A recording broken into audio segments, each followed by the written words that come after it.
नमस्कार सभी को। आज की क्लास में हम प्लांट फिजियोलॉजी विषय के टॉपिक फोटोसिंथेसिस को हम कंटिन्यू करेंगे। फोटोसिंथेसिस को हमने पूर्व अपने कक्षाओं में प्रारंभ किया था और हमने पढ़ा था कि प्रकाश संश्लेषण की प्रक्रिया दो अभिक्रियाओं के रूप में संपन्न होती है। पहली अभिक्रिया प्रकाशिक अभिक्रिया या लाइट रिएक्शन कहलाती है और दूसरी अभिक्रिया अप्रकाशिक अभिक्रिया या डार्क रिएक्शन कहलाती है। पूर्व की कक्षाओं में हम लाइट रिएक्शन को हम पूरा पढ़ चुके हैं और आज की कक्षा में हम प्रारंभ करेंगे डार्क रिएक्शन या अप्रकाशिक अभिक्रिया, जिसे हम केल्विन साइकिल के नाम से भी जानते हैं। तो चलिए प्रारंभ करते हैं हम आज का टॉपिक। मैं दीपेंद्र सोलंकी आप सभी का ऑनलाइन क्लासेस में हार्दिक स्वागत करता हूं। डार्क रिएक्शन या केल्विन साइकिल, जैसा कि नाम से सुनने में लग रहा है कि डार्क रिएक्शन यानी अंधेरे में संपन्न होती है, लेकिन ऐसा नहीं है। डार्क रिएक्शन से हमारा तात्पर्य है ऐसी अभिक्रिया जिसके लिए प्रकाश अनिवार्य नहीं है या लाइट जो है कंपल्सरी नहीं है, उसे हम डार्क रिएक्शन कहते हैं। क्योंकि फोटोसिंथेसिस के दौरान दो रिएक्शन है, एक लाइट रिएक्शन, दूसरी डार्क रिएक्शन। लाइट रिएक्शन के लिए प्रकाश कंपल्सरी है, डार्क रिएक्शन के लिए प्रकाश कंपल्सरी नहीं है। तो डार्क रिएक्शन जो है ये लाइट की प्रेजेंस में भी संपन्न होती है और लाइट की एब्सेंस में भी संपन्न होती है। इस रिएक्शन को हम केल्विन साइकिल भी कहते हैं, C3 साइकिल भी कहते हैं। और उसे अगर परिभाषित करें तो यह विभिन्न केमिकल रिएक्शंस का एक सेट है जो कि प्लांट्स में संपन्न होती हैं और इसके दौरान कार्बन डाइऑक्साइड का रिडक्शन या अपचयन होता है और अन्य कंपाउंड मिलकर जो है ग्लूकोज या कार्बोहाइड्रेट का संश्लेषण करते हैं। यानी कि मुख्य बातें यह है कि इसमें कार्बन डाइऑक्साइड के अपचयन के द्वारा ग्लूकोज या कार्बोहाइड्रेट का संश्लेषण होता है और इनका निर्माण करने वाली जो केमिकल रिएक्शंस का सेट जो है उसे हम केल्विन साइकिल या C3 साइकिल कहते हैं। इस पूरी अभिक्रिया की खोज की थी मेल्विन केल्विन ने की थी और इसकी खोज करने के लिए जो तकनीक काम में ली थी उसे हम कार्बन ट्रेसर तकनीक कहते हैं। इस तकनीक के अंदर रेडियो एक्टिव कार्बन डाइऑक्साइड का प्रयोग किया जाता है, जिसके अंदर कार्बन के अंदर जो एटॉमिक मास होता है ये 14 होता है। तो रेडियो एक्टिव कार्बन युक्त कार्बन डाइऑक्साइड का उपयोग किया जाता है और समय समय पर बनने वाले विभिन्न पदार्थों को अध्ययन किया जाता है और देखा जाता है कि कौन से पदार्थ के अंदर रेडियो एक्टिव कार्बन मौजूद है। इस तकनीक के द्वारा केल्विन साइकिल की खोज करने के लिए मेल्विन केल्विन को नोबेल प्राइज मिला था 1961 में और इनका सहयोग दिया था इसमें ए बेंसन और जे बासन ने। तो इसी वजह से इन दोनों को भी इनके साथ संयुक्त रूप से नोबेल प्राइज से सम्मानित किया गया था। अब बात आती है कि डार्क रिएक्शन को हम C3 साइकिल क्यों कहते हैं। इससे C3 साइकिल कहने के पीछे रीजन यह है कि कार्बन डाइऑक्साइड के फिक्सेशन से जो उत्पाद बनते हैं उनमें जो प्रथम स्थायी उत्पाद होता है वह 3-फॉस्फोग्लिसरिक एसिड होता है, 3PGA जिसे हम शॉर्ट में कह देते हैं। तो 3PGA या 3-फॉस्फोग्लिसरिक एसिड का संश्लेषण होता है और यह जो मॉलिक्यूल होता है इसके अंदर 3 कार्बन मौजूद होते हैं, 3 कार्बन युक्त एक कंपाउंड होता है। तो कार्बन डाइऑक्साइड के फिक्सेशन से बनने वाला प्रथम स्थायी उत्पाद चूंकि 3 कार्बन युक्त होता है, इसीलिए इसे C3 साइकिल कहते हैं। जो 3 का मतलब होता है यह नंबर ऑफ कार्बन है कि 3 कार्बन युक्त जो प्रथम स्थायी उत्पाद बनता है, इसे हम C3 साइकिल भी इसे कह सकते हैं। तो ये बहुत ही इंपॉर्टेंट पॉइंट था, बार बार परीक्षा में पूछा जाता है कि C3 साइकिल क्यों बनते हैं या प्रथम स्थायी उत्पाद क्या होता है। तो प्रथम स्थायी उत्पाद 3PGA या 3-फॉस्फोग्लिसरिक एसिड होता है। एक बार हम पुनः लाइट रिएक्शन और डार्क रिएक्शंस को देखते हैं कि जो डार्क रिएक्शन क्या होती है। डार्क रिएक्शन यहाँ पर इस प्रकार से आप देख सकते हो कि यह क्लोरोप्लास्ट के स्ट्रोमा में संपन्न होती है। हम पहले भी इसके बारे में विस्तृत चर्चा कर चुके हैं। चूंकि हम डार्क रिएक्शन पढ़ रहे हैं इसलिए मैं वापस एक बार बता देना चाहता हूं कि क्लोरोप्लास्ट के अंदर जो तरल पदार्थ भरा होता है, लिक्विड मटेरियल भरा होता है, जिसे हम स्ट्रोमा कहते हैं, इसके अंदर केल्विन साइकिल या डार्क रिएक्शन संपन्न होती है। इस रिएक्शन के अंदर कार्बन डाइऑक्साइड को ग्रहण करते हैं, कार्बन डाइऑक्साइड का अपचयन होता है जिससे शुगर या कार्बोहाइड्रेट का संश्लेषण होता है और इस अभिक्रिया हेतु जो एनर्जी मिलती है उसे प्रदान करने का काम ATP और NADPH करते हैं। ATP एनर्जी होती है, NADPH रिड्यूसिंग पावर होता है। ये दोनों इसे एनर्जी प्रदान करते हैं और यह जो इसका संश्लेषण होता है लाइट रिएक्शन के दौरान। तो लाइट रिएक्शन के दौरान संश्लेषित एटीपी और एनएडीपीएच का प्रयोग करके कार्बन डाइऑक्साइड का क्लोरोप्लास्ट के स्टोमा में स्थिरीकरण के द्वारा कार्बोहाइड्रेट यानी शुगर का संश्लेषण डार्क रिएक्शन कहलाता है। ये पूरे डायग्राम से ये पिक्चर हमारे पास बिल्कुल क्लियर है कि डार्क रिएक्शन कहां पर संपन्न होती है, CO2 उपयोग की जाती है और कार्बोहाइड्रेट या शुगर का संश्लेषण होता है। इस प्रोसेस को हम सामान्यतया 3 स्टेप के अंदर हम विभाजित कर सकते हैं। पहला फेज है इसके अंदर कार्बन का फिक्सेशन, दूसरा है रिडक्शन या अपचयन और तीसरा है पुनः CO2 एक्सेप्टर या RUBP का संश्लेषण। पहला स्टेप जो है ये पूरा का पूरा स्टेप जो है ये स्ट्रोमा के अंदर संपन्न होता है क्लोरोप्लास्ट के। तो शुरुआत जो होती है, शुरुआत के अंदर इसे ग्रहण करने का काम RUBP के द्वारा किया जाता है, राइबोलोज बिसफॉस्फेट या RUBP। यह RUBP जो है CO2 के अणुओं को ग्रहण करता है और एंजाइम जो यहाँ पर एंजाइम होता है वह रूबिस्को एंजाइम होता है, बहुत ही महत्वपूर्ण एंजाइम होता है जो कि कार्बन डाइऑक्साइड का अपचयन करने के लिए रेस्पॉन्सिबल होता है। तो पहला स्टेप फेज फर्स्ट जो है जिसके अंदर कार्बन का फिक्सेशन होता है, कार्बन को फिक्सेशन करने के लिए जो पदार्थ चाहिए हमें वह चाहिए होता है RUBP या राइबोलोज बिसफॉस्फेट। यह कार्बन डाइऑक्साइड को ग्रहण करने वाला पदार्थ है। कार्बन डाइऑक्साइड इससे मिलकर रूबिस्को एंजाइम के प्रेजेंस में 3 कार्बन युक्त प्रथम स्थायी उत्पाद बनाती है जिसे 3-फॉस्फोग्लिसरेट या 3PGA हम इसे कहते हैं। तो ये पहला स्टेप यहाँ पर कंप्लीट होता है और दूसरे स्टेप में अपचयन की प्रक्रिया संपन्न होती है। अपचयन की प्रक्रिया के दौरान यह जो 3-फॉस्फोग्लिसरिक एसिड होता है इसके अपचयन के द्वारा, अपचयन जो होता है यह NADP और ATP एनर्जी, यहाँ पर ATP एनर्जी भी उपयोग की जाती है और NADP की एनर्जी भी उपयोग की जाती है। इन दोनों का प्रयोग करके फाइनली ग्लिसरेल्डिहाइड 3-फॉस्फेट का निर्माण होता है। तो ग्लिसरेल्डिहाइड 3-फॉस्फेट जो बनता है यह इसके अपचयन के द्वारा बनता है, इसलिए इसे दूसरे स्टेप को हम रिडक्शन कहते हैं। और इसी स्टेप के उपरांत फाइनली हमें यह जो ग्लिसरेल्डिहाइड 3-फॉस्फेट जो है इसी के द्वारा आगे चलकर कार्बोहाइड्रेट या ग्लूकोज का संश्लेषण होता है।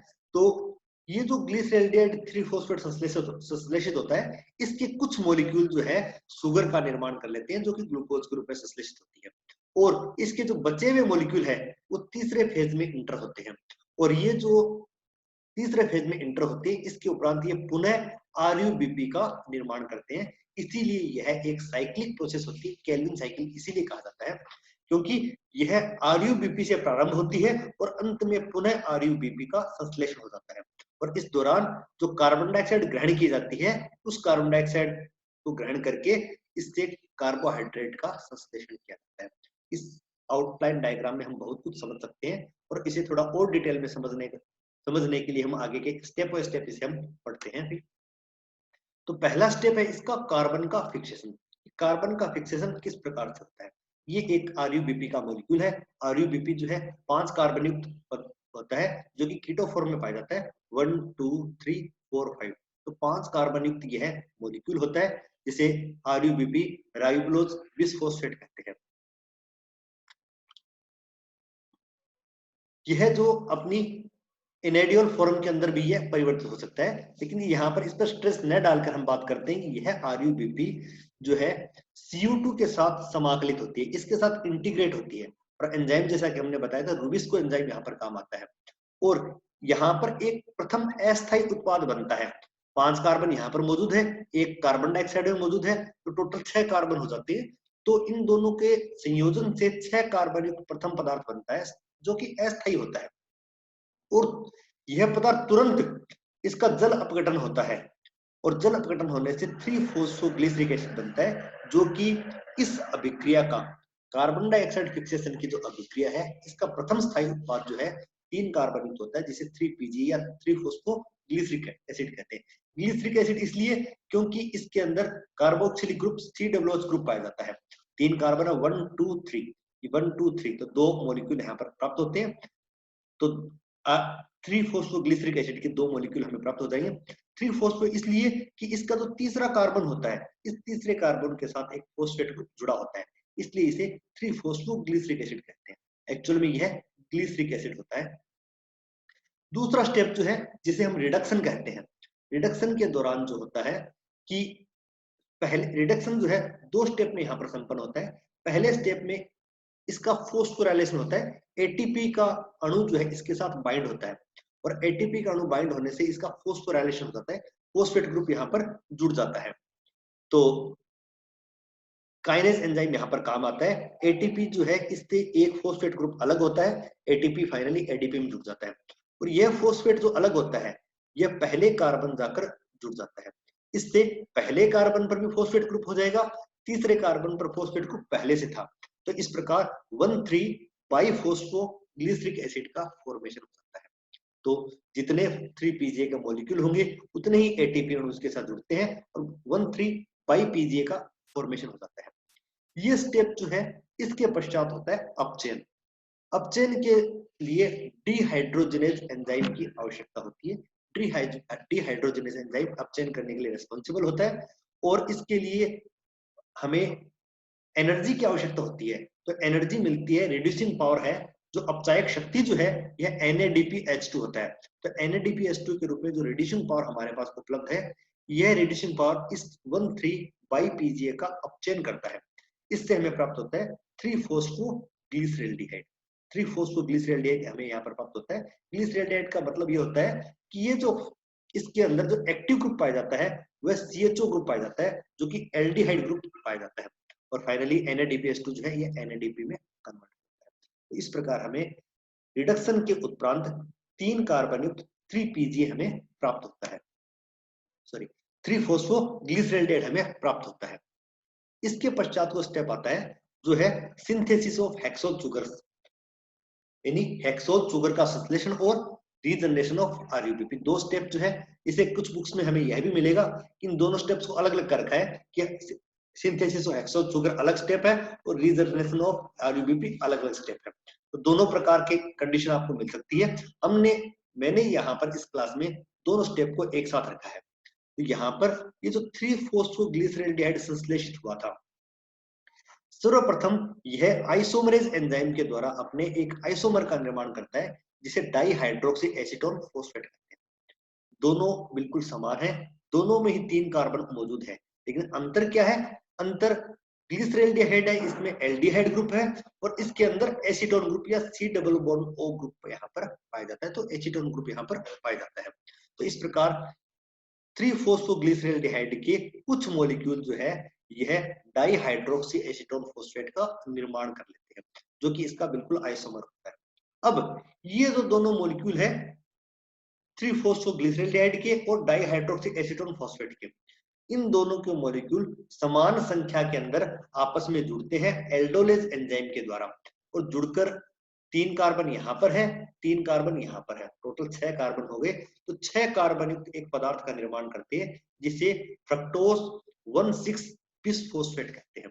फ्रक्टोज 1,6 बिसफॉस्फेट जो है इसका संश्लेषण यहाँ पर होता है, जो कि एक कार्बोहाइड्रेट होता है, 6 कार्बन युक्त कार्बोहाइड्रेट होता है, जो कि वास्तव में प्रकाश संश्लेषण के दौरान संश्लेषित होने वाली हेक्सोल सुगर होती है। प्रकाश संश्लेषण के दौरान जिस 6 कार्बन युक्त शर्करा का संश्लेषण होता है वह फ्रक्टोज 1,6 बाइफॉस्फेट होता है और इसी रूप में कार्बोहाइड्रेट का संश्लेषण होता है और यह जो है संश्लेषित 1,6 बिसफॉस्फेट जो है यह केल्विन साइकिल से बाहर हमें प्राप्त हो जाती है। तो वास्तव में केल्विन साइकिल के दौरान जिस कार्बोहाइड्रेट का जिस हेक्सोल शर्करा का संश्लेषण होता है वह फ्रक्टोज 1,6 बिसफॉस्फेट होती है। इसके उपरांत यह जो फ्रक्टोज 1,6 बिसफॉस्फेट जो है इसके साथ फोस्फेटेज एंजाइम जुड़ता है जिससे एक फोस्फेट यहाँ पर अलग हो जाता है और फ्रक्टोज 6 फोस्फेट का यहाँ पर संश्लेषित हो जाता है और यह फ्रक्टोज 6 फोस्फेट जो है रिवर्स ग्लाइकोलाइसिस के द्वारा रेस्पिरेशन में जो ग्लाइकोलाइसिस की अभिक्रिया होती है उसकी विपरीत अभिक्रियाएं, ग्लाइकोलाइसिस की विपरीत अभिक्रियाएं चलती हैं और फ्रक्टोज 6 फोस्फेट जो है फाइनली ग्लूकोज का निर्माण कर लेता है, तो जो कि केल्विन साइकिल का जो है उत्पाद होता है। पूरे केल्विन साइकिल को हम एक आरेखीय माध्यम से हम समझ सकते हैं कि किस प्रकार से केल्विन साइकिल यहाँ पर प्रारंभ होता है। थोड़ा सा टिपिकल है, हम समझने का प्रयास करेंगे यहाँ पर आप सभी के सहयोग से। हम देखते हैं कि किस प्रकार यह यह साइकिल जो है ये संपन्न होता है। तो इस केल्विन साइकिल की शुरुआत होती है RuBP से, राइबोलोज 1,5 बिसफॉस्फेट। यार डाई लिखा है, डाई या बाई, कुछ बुक्स में डाई लिखा हुआ मिलेगा, कुछ में बाई लिखा होगा। हम यहाँ पर ज्यादा बिसफॉस्फेट का यूज करते हैं, हालांकि इस डायग्राम में डाइफॉस्फेट लिखा है। तो राइबोलोज 1,5 बिसफॉस्फेट, इसके 6 अणुओं से हम केल्विन साइकिल की शुरुआत करते हैं। इसके जो 6 अणु हैं ये कार्बन डाइऑक्साइड के 6 अणुओं से जुड़ते हैं। एंजाइम यहाँ पर कार्बोक्सिल डिसम्यूटेज या इसे रुबिस्को एंजाइम यहाँ पर होता है, जो सबसे महत्वपूर्ण एंजाइम है, कार्बन डाइऑक्साइड का फिक्सेशन करने वाला एंजाइम है। तो RuBP के 6 मॉलिक्यूल कार्बन डाइऑक्साइड के 6 मॉलिक्यूल से जुड़ते हैं। और जैसा कि हमने बात की थी कि ये जो जुड़ते हैं तो यहाँ पर 1 कार्बन है और यहाँ पर 5 कार्बन है, टोटल 6 कार्बन हो गए।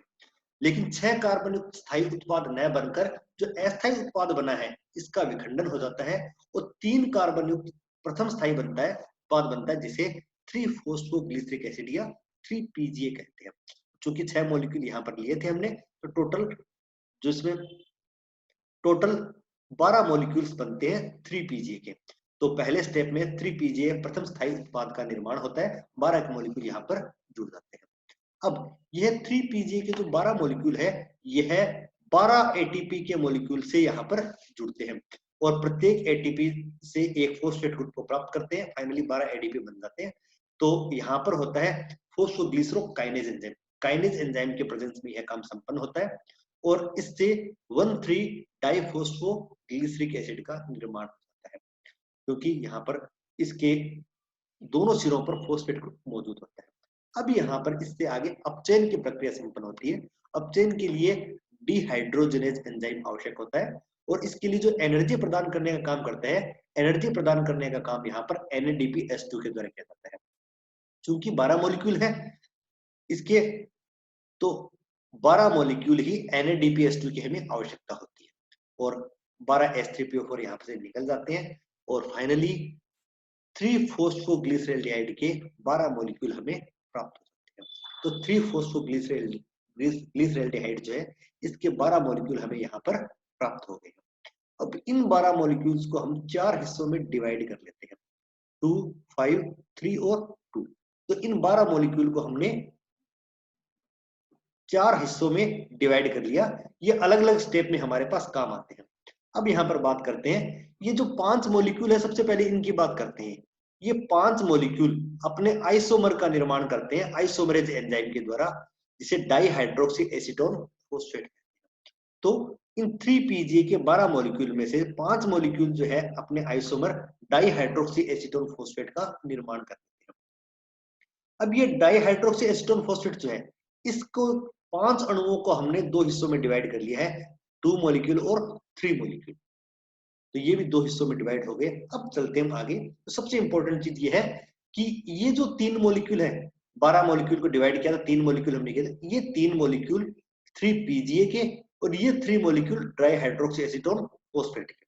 समझिएगा, बहुत टिपिकल स्टेप है यहाँ पर कि ये जो 3PGA है इसके 3 मॉलिक्यूल और डाइहाइड्रोक्सी एसीटोन फॉस्फेट के 3 मॉलिक्यूल, ये तीनों दोनों आपस में जुड़ जाते हैं, जो कि इसमें भी 3 कार्बन होते हैं और इसमें भी 3 कार्बन होते हैं। टोटल 6 कार्बन युक्त पदार्थ बनता है फ्रक्टोज 1,6 डाइफॉस्फेट या फ्रक्टोज 1,6 बिसफॉस्फेट का यहाँ पर निर्माण होता है, जो कि 6 कार्बन युक्त शर्करा होती है। इसके 3 मॉलिक्यूल हमें प्राप्त होते हैं, क्योंकि 3 मॉलिक्यूल इसके और 3 मॉलिक्यूल इसके, ये दोनों आपस में जुड़ जाते हैं तो 6 कार्बन युक्त पदार्थ बनता है, जिसके 3 मॉलिक्यूल हमें प्राप्त होते हैं और इससे एक H2O का मॉलिक्यूल जुड़ता है फॉस्फेटेज एंजाइम की प्रेजेंस में, और फॉस्फेटेज एंजाइम के द्वारा H3PO4 यहाँ पर, यानी एक फॉस्फेट ग्रुप इससे बाहर निकल जाता है। तो प्रत्येक मॉलिक्यूल में चूंकि 2 फॉस्फेट ग्रुप थे, अब एक फॉस्फेट ग्रुप हो गया, तो फ्रक्टोज 6 फॉस्फेट का निर्माण होता है। अब बात आती है कि फ्रक्टोज 6 फॉस्फेट के जो 3 मॉलिक्यूल बनते हैं, इन 3 मॉलिक्यूल में से एक मॉलिक्यूल जो है यह केल्विन साइकिल से बाहर निकल जाता है, जो कि केल्विन साइकिल का उत्पाद होता है। एक मॉलिक्यूल हमें प्राप्त हो जाता है, केल्विन साइकिल से बाहर हम निकल जाते हैं।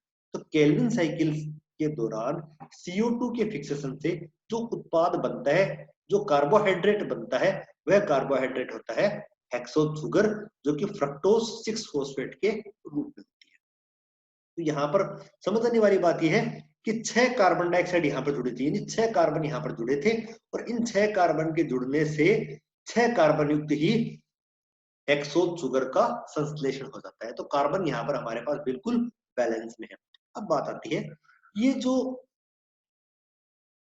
दो मॉलिक्यूल है फ्रक्टोज 6 फॉस्फेट के, फ्रक्टोज 6 फॉस्फेट के जो दो मॉलिक्यूल है, ये यहाँ पर हमारे पास अलग हो गए हैं, फ्रक्टोज 6 फॉस्फेट के दो मॉलिक्यूल। अब ये क्या करते हैं, तो ये फ्रक्टोज 6 फॉस्फेट के जो दो मॉलिक्यूल है, ये अब यहाँ पर वापस देखिएगा, ड्राई हाइड्रोक्सी एस्टोन फॉस्फेट के दो मॉलिक्यूल हमने यहाँ पर छोड़े थे। तो डाई हाइड्रोक्सी एस्टोन फॉस्फेट के दो मॉलिक्यूल और फ्रक्टोज 6 फॉस्फेट के दो मॉलिक्यूल ये आपस में संयोजित होते हैं, एंजाइम होता है ट्रांस एल्डोलेज। अब फ्रक्टोज 6 फॉस्फेट में 6 कार्बन है, डाई हाइड्रोक्सी एस्टोन फॉस्फेट में 3 कार्बन है, तो 6 और 3 टोटल कितने कार्बन हो गए, 9 कार्बन यहां पर बन जाते हैं, टोटल 9 कार्बन यहां पर बनते हैं।